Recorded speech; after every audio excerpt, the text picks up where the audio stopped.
구약 성경 창세기 6장 1절부터 8절까지의 말씀입니다. 하나님의 말씀을 저와 한 절씩 봉독하시고 마지막 절은 함께 읽겠습니다.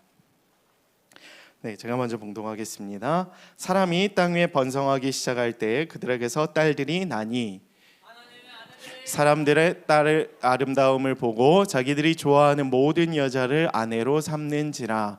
여호와께서 이르시되 나의 영이 영원히 사람과 함께하지 아니하리니 이는 그들이 육신이 됨이라. 그러나 그들의 날은 120년이 되리라 하시니라. 네피림이 있었고 그 후에도 하나님의 아들들이 사람의 딸들에게로 들어와 자식을 낳았으니 그들은 용사라 고대의 명성이 있는 사람들이었더라. 여호와께서 사람의 죄악이 세상에 가득함과 그의 마음으로 생각하는 모든 계획이 항상 악할 뿐임을 보시고 지으셨음을 한탄하사 마음에 근심하시고 이르시되 내가 창조한 사람을 내가 지면에서 쓸어버리되 사람으로부터 가축과 기는 것과 공중의 새까지 그리하리니 이는 내가 그것들을 지었음을 한탄함이니라 하시니라. 그러나 노아는 여호와께 은혜를 입었더라. 아멘. 함께 기도하고 하나님의 말씀 듣겠습니다. 사랑과 은혜의 하나님 감사합니다. 노아의 이야기를 통하여 오늘도 우리가 하나님의 은혜를 입는 자들이 되게 하여 주시옵소서. 말씀 붙들고 이 패역한 시대 가운데서 회복하고 일어서고 당당하게 맞서며 살아갈 수 있는 믿음의 청년들 되게 하여 주시옵소서. 말씀으로 우리를 변화시킬 줄 믿고 감사드리며 예수님의 이름으로 간절히 기도하옵나이다. 아멘. 네, 오늘 이 시간에는 그러나 노아는 여호와께 은혜를 입었더라라는 제목으로 하나님 말씀 선포하고 나누도록 하겠습니다. 오늘은 노아에 관한 이야기입니다. 인간의 타락으로 인한 죄악의 번성과 하나님의 은혜가 주제예요. 그래서 우리가 잘 아는 것처럼 모든 인간 지면을 홍수로 쓸어버리신 하나님의 노아의 홍수 심판이 임하기 직전에 노아에 대한 이야기를 통하여 그 배경이 어떻게 되었는지를 우리에게 가르쳐주고 있는 말씀입니다. 우리가 성경을 바라볼 때마다 하나님을 생각할 때마다 갖게 되는 질문들이 있을 거예요. 그 대표적인 주제가 하나님의 심판입니다. 많은 청년들이 또 성경을 보면서 하나님을 생각하면서 왜 이렇게 하나님은 잔인하시고 무섭고 심판이라는 단어를 사용하실 만큼 무서우신 분이실까라는 선입견을 갖고 있는 분들이 있을 거예요. 우리 어렸을 때 아빠에게 혹시 아버님에게 좀 여러 가지 부정적인 인식을 가지고 계신 분들은 그럴 수도 있어요. 하나님 하면 심판, 나를 때리거나 잔인하게 못살게 구거나 어렵게 하시는 분이시다. 그러한 선입견이 누군가에겐 있을 수도 있다는 것입니다. 그러나 오늘 성경을 잘 살펴보면 하나님은 심판이시기도 하지만 그 심판은 공의의 심판이시며 하나님은 결국 심판이 사랑이심을 우리가 알 수 있다는 거예요. 심판의 근거도 잔인함과 무자비함과 근거 없음이 아니라 사랑으로부터 시작됐다라는 것을 우리는 깨달아야 된다라는 것입니다. 그리고 오늘 본문 중간의 말씀처럼 하나님께서는 충분한 시간을 주시고 돌이키시길 원하며 늘 우리를 사랑하셨던 분이시다. 은혜를 주시길 원하시는 사랑의 하나님이심을 우리가 발견해야 된다라는 것입니다. 그래서 오늘 이 말씀을 보면 우리가 다른 것에 주목하는 것이 아니라 죄악이 번영한 세대 가운데서 하나님의 심판이 임할 만큼 굉장히 위험한 시대였지만 은혜를 입었던 자가 있었고 하나님의 사랑은 여전히 있었음을 우리가 기억해야 된다라는 사실입니다. 그래서 이 시대를 살아가는 우리들도 어렵고 힘들고 죄악이 가득한 시대이지만 하나님은 여전히 우리를 사랑하시며 여전히 우리에게 그 은혜는 유효하다는 것을 기억하며 하나님의 은혜를 발견하고 하나님의 은혜를 부르심으로 응답하며 나아갈 수 있는 주님의 자녀들 되기를 소망합니다. 하나님의 말씀 속에 희망과 소망이 있는 거예요. 이 메시지를 붙들고 회복하는 은혜가 저와 여러분의 삶 가운데 가득하기를 소망합니다. 먼저 첫 번째 메시지는 다음과 같습니다. 하나님의 아들들이 번영한 사람의 딸들과 결혼하였다라는 사실입니다. 이 말씀은 무엇을 의미하냐? 1절에 이렇게 기록이 되어 있습니다. 사람이 땅 위에 번성하기 시작할 때 그들에게서 딸들이 나니 하나님의 아들들이 사람의 딸들의 아름다움을 보고 자기들이 좋아하는 모든 여자를 아내로 삼는지라. 아멘. 여기에서는 먼저 우리가 주목해야 될 것은 번영이라는 단어입니다. 번성하였다. 창세기 1장 26절, 27절, 28절에 보면 하나님이 인간을 창조하시면서 땅을 정복하고 땅을 다스리고 땅을 경작하라고 이야기를 하십니다. 사실 그와 같은 맥락에서의 번성이라고 할 수는 있어요. 약간의 부정적인 의미를 암시하고는 있지만 번성 자체는 나쁜 단어는 아닙니다. 하나님께서 좋은 의미로 우리에게 허락하셨다는 거예요. 번성은 인간의 본능이에요. 생명 자체는 성장지향적입니다. 여러분, 생명이 태어남을 보신 적 있습니까? 저는 가끔 사진을 돌려봐요. 우리 자녀가 태어난 것들, 제 어린 시절의 사진도 가끔 보거든요. 그럼 제가 자라왔던 이 시간들을 되돌아보면 그 생명이, 자라남이 이게 얼마나 이렇게 파노라마처럼 성장지향적인지 모릅니다. 20대의 제 모습과 30대의 제 모습, 더 잘생겨지는 제 모습을 보면서 제가 깜짝깜짝 놀래요. 20대 때 좀 어려웠던, 불편했던 제 모습이 30대가 되면서 굉장히 편안한 모습을 보이는 걸 보면서 행복할 때가 있다는 것입니다. 그만큼 인간은 본능적으로 성장을 추구해요. 성장하게 됩니다. 그거는 외적인 육체적인 문제만이 아니라 우리 내적인 문제, 우리 마음적인 문제, 우리의 믿음의 문제, 또 우리가 가지고 있는 여러 가지 은사와 직장에 있는 여러 가지 정체성의 문제들도 동일합니다. 그래서 배우고 싶고 피드백하고 싶고 뭔가 한 이렇게 분과에서만 한 5년 정도 되면 지겨워져서 새로운 일을 배우고 싶고 성장하고 싶고 승진하고 싶은 욕구가 생기는 것은 어떻게 보면 인간으로서, 청년으로서 당연한 것이다라는 것이에요. 생육하고 번성하고 정복하고 다스리는 것은 하나님이 주신 은사이자 속성이라는 것을 우리는 배워야 됩니다. 우리는 2022년에도 성장해왔고 하반기에서 계속 성장하길 원하는 사람들이에요.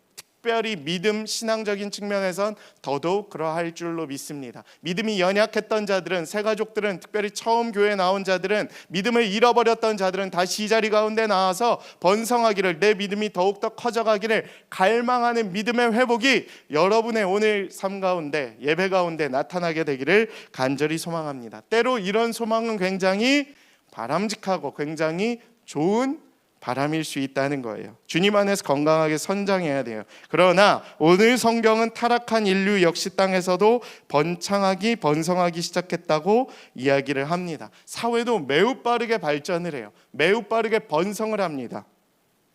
그래서 하나님이 사람을 똑똑하게 지으셨고 세상을 굉장히 아름답게 지으셨기 때문에 세상 속에서도 그러한 번성함이 동일하게 일어나게 되고 있습니다. 근데 이러한 타락한 인류의 번영, 하나님이 없는 번성은 굉장히 미혹적이고 잘못됐다라는 것을 우리에게 가르쳐주고 있습니다.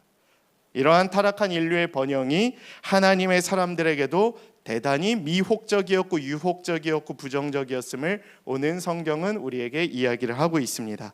2절에 보면 하나님의 아들들이 사람의 딸들의 아름다움을 보고 자기들이 좋아하는 모든 여자를 아내로 삼는지라. 결국 하나님이 없는 세상의 번영과 성공이 얼마나 화려하고 아름다워 보이는지 믿음의 사람과 교회에도 부러워하고 쫓아가기 시작하는 모습을 우리는 볼 수 있게 된다라는 것입니다. 우리가 살아가는 시대도 동일합니다. 교회가 이제 어떻게 보면 외적인 모습으로는 번영함이 뒤처지기 시작했어요.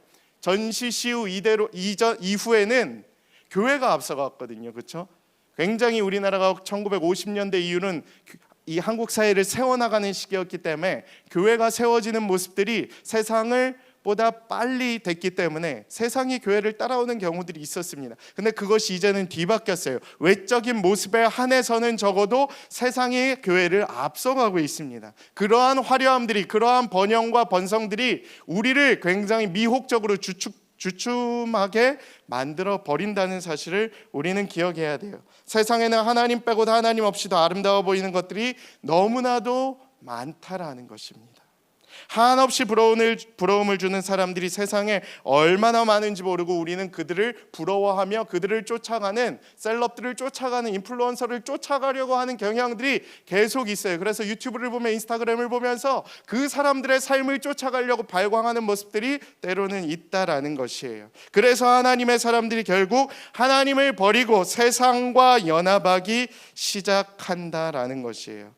오늘 본문 4절 말씀이 그에 대해서 기록하고 있습니다. 당시의 땅에는 네피림이 있었고 그 후에도 하나님의 아들들이 사람의 딸들에게로 들어와 자식들을 낳았다 라고 기록이 되어 있고 그들은 용사라 고대의 명성이 있는 사람들이었다라고 이야기를 합니다. 새로운 인류가 등장을 해요. 네피림이라는 단어가 조금 어렵죠. 우린 이 단어를 관찰하고 주목하고 해석해봐야 할 필요가 있습니다. 강한 용사임을 이야기합니다. 홍수 심판이 있기 이전이었기 때문에 그 심판 이후로 사람의 수명이 줄고 사람의 육체적인 크기가 줄었을 수 있다고 추측하는 경우들이 있기 때문에 네피림은 꽤 컸던 용사였음을 우리는 추측해 볼 수 있습니다. 힘이 있었고 용사였고 뭔가 재능이 있었던 사람들을 의미합니다. 현대에서도 인맥이 중요하죠. 자신의 인지도와 함께 사회적 지위를 말해줄 수 있기 때문에 그러합니다. 그래서 성경은 빛과 어두움이 타협을 하고 어두움이 혼합이 되어 빛을 잃어버리는 시대를 가져가고 있다고 우리에게 이야기를 하고 있습니다. 그래서 하나님의 사람들이, 교인들이, 믿음의 청년들이 세상의 매력과 아름다움을 흡수하기 시작한 시대를 살아버리고 있다고 우리에게 경고를 하고 있는 것입니다. 보는 것에 미혹을 받았다는 거예요. 창세기 말씀이 계속 그 보는 것에 대한 미혹을 이야기하고 있습니다. 어제도 한 형제랑 이렇게 나눔을 하게 되었는데 창세기에서 얘기하는 게 계속해서 동일하다는 거예요. 하와도 보암직도 하고 먹음직도 한 선악과에 손을 대고 죄가 들어왔고 가인도 그 보암직 또한 미혹적인 죄의 손을 댐으로 분노를 이겨내지 못하고 살인을 저지르게 되었고 오늘 노아의 시대에 살았던 사람들도 동일하였다. 보이는 죄악들이 너무나도 미혹적이었던 거예요. 그래서 하나님의 것을 버리고 하나님 없이 세상의 것들을 택하게 되었다라는 것입니다. 여러분 근데 여기서부터 우리가 생각을 해보고 우리의 삶에 이 말씀을 적용해 봐야 돼요. 하나님이 좋아하는 사람을 배필로 삼지 않고 내가 좋아하는 것을 골랐어요. 그렇죠? 한마디로 말하면 자기 멋대로 자기의 행복을 따라 눈에 보이는 대로 정욕이 이끄는 대로 선택을 하게 되었다는 거예요. 픽을 했다는 거예요. 그렇죠? 내 마음대로 사니까 얼마나 좋겠습니까? 그렇죠? 여러분 한번 생각을 해보십시오. 내 마음대로 사는 것 회사에 구속받지 않고 청년회 때 또 그렇잖아요. 독립심이 얼마나 강합니까? 집에서 벗어나서 나의 이제 독립된 공간에서 나의 이제 공간을 가지고 살아가는 것 얼마나 우리가 꿈꾸는 삶입니까? 내 마음대로 사니 우리는 얼마나 좋을까요? 우리의 바람이고 우리의 기도 제목이고 때로는 우리는 그것을 갈망하며 살아갑니다. 타락한 하나님의 자녀들이 사람의 자녀를 고르는 순간 자기 마음대로 하나님을 잊어버리고 하나님을 버리고 자기 멋대로 살아가기 시작했어요. 그러면 좋아야 되잖아요. 그렇죠? 결과가 하나님 보시기에 기쁨이 돼야 되잖아요. 근데 그렇지가 않았다는 거예요. 성경은 우리에게 이야기를 합니다. 행복하게 잘 살아야 되고 당연히 그것이 우리에게 기쁨을 주어야 하는데 성경은 그렇지 못했다라고 이야기를 하십니다. 그것이 어디에 등장을 하느냐? 하나님의 반응을 보며 우리는 알 수 있다는 거예요. 하나님은 그것을 전혀 기뻐하지 않으셨다라는 사실을 우리는 주목해야 됩니다. 우리 멋대로 살면, 우리 가진 대로 살면, 세상의 흐름대로 아름다운 것을 보이는 대로 취하며 살면 기뻐야 되죠. 세상의 정욕대로 그 정욕을 픽하며 살면 우리는 뭔가 행복해야 되고 기뻐야 되고 더 잘 자라야 되고 잘 나가야 되고 하나님 보시기에 기쁨이 되어야 하는데 성경은 그렇게 이야기를 하고 있지 않습니다. 5절은 이렇게 이야기를 합니다. 여호와께서 사람의 죄악이 세상에 가득함과 그의 마음으로 생각하는 모든 계획이 항상 악할 뿐임을 보시고 땅 위에 사람 지으셨음을 한탄하사 마음에 근심하셨다라는 거예요. 그러니까 후회의 감정이 들기 시작하셨다라는 거예요. 뭔가 평화롭고 아름답고 행복한 시대가 열려야 함에도 불구하고 죄가 계속해서 죄를 불러오는 죄가 번성하는 시대가 열리기 시작했다라는 것입니다. 그리고 하나님은 그것을 보시고 근심하시고 한탄하셨다는 거예요. 그리고 그들에게 기회를 주셨음에도 불구하고 결국 듣지 않자 심판을 준비하셨다라는 사실입니다. 여러분 번영과 성공이 다 좋은 것처럼 보이지만 때로는 그것이 행복을 가져다 준다라는 것은 아닙니다. 절대적인 공식이 아니에요. 우리가 아는 것처럼 계속해서 세계사는 변하고 역사에 완전한 것은 없지만 지금 세계 초당대국인 미국 또 중국도 계속해서 그런 변화의 역사 속에 살아가고 있는 거예요. 뭔가 좋은 나라 같지만 벌써 총기 사고가 많고 뭔가 위험한 나라가 되어버렸죠. 돈만 있으면 제일 살기 좋은 나라가 한국이 되어버렸습니다. 부한자들은 더욱 부유해지고 빈 부익부가 심해져요. 나라의 GDP는 올라가는데 뭔가 이렇게 중산층 또 이렇게 서민층 혹은 이제 차상위층은 이제 집 한 채 얻기도 어려운 시대가 되어버렸어요. 월급은 200만 원인데 20억짜리 서울의 집을 어떻게 살겠습니까? 이제 대출 받기도 힘들어지고 금리가 올라가면 그 금리로 인해 이제 영끌종들은 점점 더 이자 내기에 부담스러운 사회를 살아가고 있어요. 사회는 번영하고 경제 지표는 좋아지지만 뭔가 우리의 삶은 이제 더 쪼달리고 뭔가 이렇게 쫓기고 뭔가 우리의 마음은 피폐해져가는 시대를 살아가고 있다라는 것이에요. 뭔가 두려움과 무서움과 쫓김은 훨씬 조급함은 우리의 마음 가운데 점점 더 번영과 함께 비례적으로 커져감을 알 수 있다는 거예요. 성경도 동일하게 이야기를 하고 있습니다. 죄가 세상에 충만해지고 죄로 참으로 말미암아 뭔가 탐욕적으로 변했다라고 이야기를 하고 있습니다. 그래서 여호와께서 사람의 죄악이 세상의 가득함과 그의 마음으로 생각하는 모든 계획이 세상의 악한 것을 보시고, 뭔가 번영을 하면 기뻐해야 되고 행복해져야 되고 사람이 선하게 변해야 되는데 뭔가 번영을 하는 그 순간 하나님의 자녀들이 사람의 자녀들을 택하고 죄가 더욱더 만연하고 사람들이 악하게 변하였음을 하나님께서 한탄하셨다라는 것이에요. 절대적이긴 않지만 번영이 잘못된 번영은 타락은 인간에게 죄악된 모습을 가져다 줄 수 있음을 우리는 경계해야 된다는 사실을 주님이 오늘 우리에게 분명하게 이야기하고 계시는 것입니다. 이것이 하나님 없이 번영한 세상 사람들의 성공과 번영의 결과물이라는 것이에요. 우리는 이것을 반드시 기억해야 된다라는 것입니다.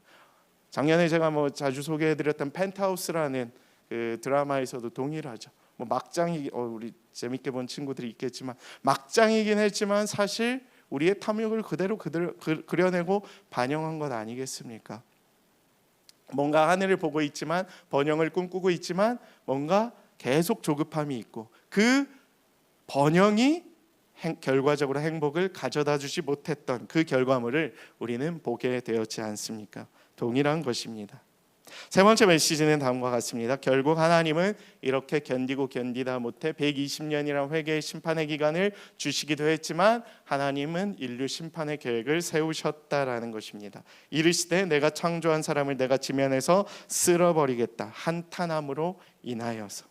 심판이란 결국 죄를 없애는 시간입니다. 여러분 착각하지 마십시오. 인간이 잘하였기 때문에 하나님이 잘함 가운데에선 심판을 주신 적이 결코 없습니다. 죄를 없애기 위해서 심판을 허락하셨어요.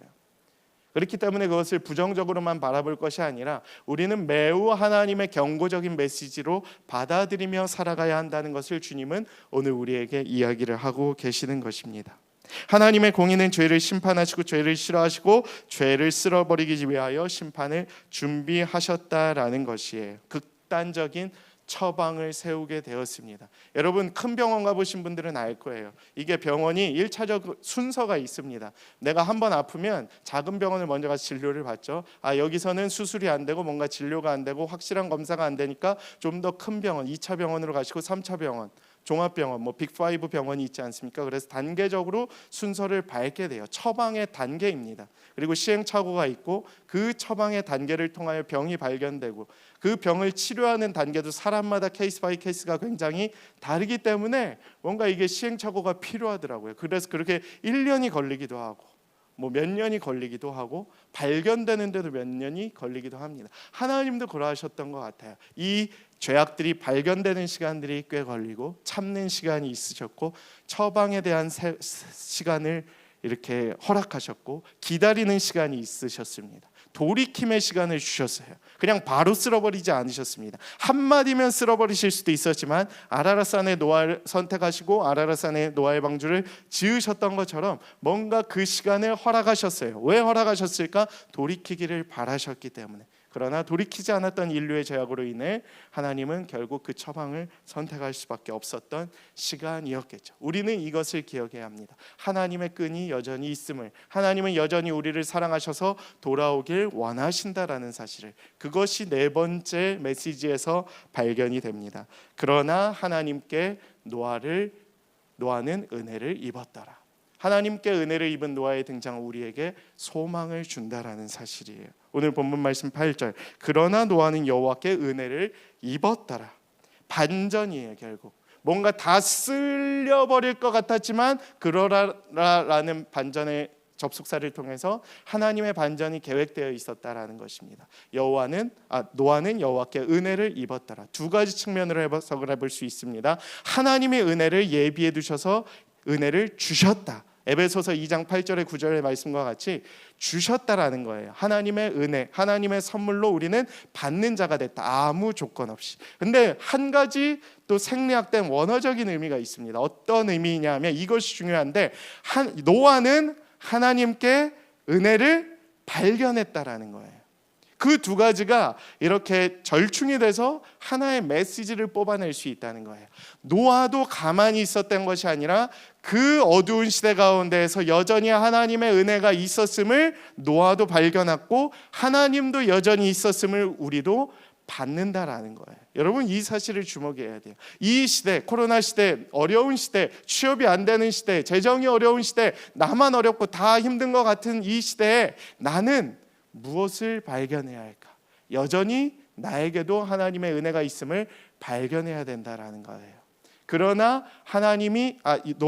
노아가 여호와께 은혜를 입었던 것처럼 우리도 하나님의 은혜를 입는 자가 되어야 된다라는 거예요. 근데 그 조건이 하나가 있는데, 그것이 무엇이냐? 나도 하나님의 은혜를 발견하는 거예요. 우리가 그걸 잊고 살아갈 때가 얼마나 많은지 모릅니다. 하나님이 이미 주셨음에도 불구하고 발견하지 못하는 것들, 하나님이 이미 나를 여전히 사랑하고 계심에도 내가 그 사랑을 발견하지 못하는 행위들, 하나님이 이미 나를 부르시고 그 부르심에 응답하여 여러 가지 은사와 재능을 주셨음에도 그것을 응답하지 못하는 행위들이 여전히 내게 있다라는 거예요. 우리가 그것을 발견할 수 있게 되기를 소망합니다. 그곳에 하나님의 은혜가 남아 있게 될 것입니다. 그리고 오늘 우리 공동체가 그 남아있는 단 한 명, 노아, 그 인생 되기를 축복합니다. 하나님은 그 은혜를 통해 희망을 가진 한 사람이 존재하고 있음을 우리들에게 분명히 이야기하고 계셨습니다. 하나님은 그 한 사람을 기억하셨고 새로운 시작을 계획하셨다. 심판 중에도 새로운 시작을 계획하시는 분, 놀랍지 않습니까? 심판 중에도 새로운 시작을 계획하신다. 너무 감사한 일인 것 같아요. 우리가 비록 힘든 시절이었지만 이 시대를 잘 마무리하고 새로운 시작을 준비하는 이 과도기를 보낼 수 있음이 얼마나 감사한지 몰라요. 창조적이죠. 하나님의 성경적인 관점이죠. 뭔가 쉼을 갖는 것 같지만 새로운 하반기를 준비하는 공동체, 굉장히 진취적이고 하나님께서 주신 은혜라고 생각을 합니다. 이 말씀에 오늘날 우리의 희망도 있는 거예요. 작은 소수이지만 하나님은 그 소수를 주목하시고 그 한 사람을 기억하시고 그 한 사람을 통해서 새로운 시작을 하심을 계획하신다는 것을 우리가 바라보게 되기를 소망합니다. 저는 오늘 우리 목양의 청년들이 그런 하나님의 희망이 되고 세상의 희망이 되기를 주님의 이름으로 축복합니다. 8절을 한 번 더 우리 한 목소리로 봉독하기를 원하는데요. 8절 한번 봉독하겠습니다. 그러나 노아는 여호와께 은혜를 입었더라. 하나님으로부터 은혜를 입고 또 그 은혜를 발견함으로 말미암아 하나님의 새로운 시작이 되었던 노아, 그러한 믿음의 인생이 오늘 이 시대를 살아가는 우리의 인생이 되기를 간절히 축복합니다. 이 시간 말씀을 기억하며 우리 함께 기도하며 나아가겠습니다. 하나님, 이 시대를 살아가고 있는 우리들의 삶 가운데 여호와의 은혜가 임하게 되기를 소망합니다. 여호와의 은혜를 발견하게 되기를 원합니다. 함께 기도하며 나아가겠습니다.